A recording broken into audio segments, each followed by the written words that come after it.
アレクサ、寒いね。ダイキンエアコンを暖房に設定するんですね。はい。ダイキンエアコンを暖房に設定しました。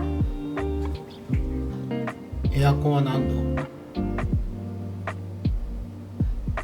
暖房は21度に設定されています。エアコンの設定温度を25度にして。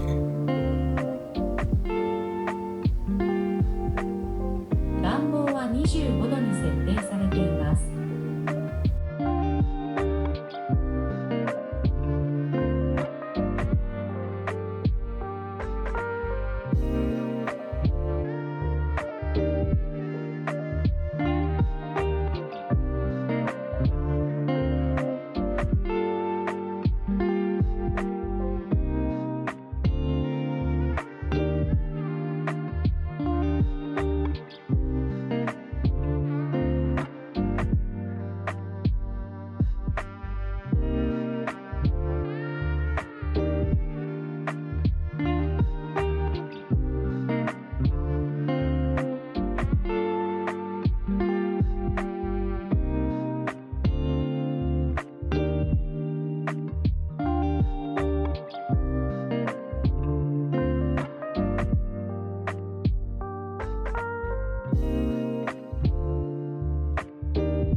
ダイキンエアコンを冷房に設定して。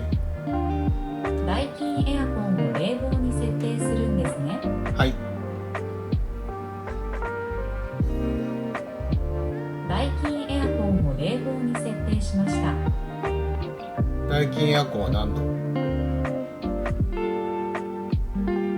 ダイキンエアコンは20度です。アレクサ、エアコン止めて。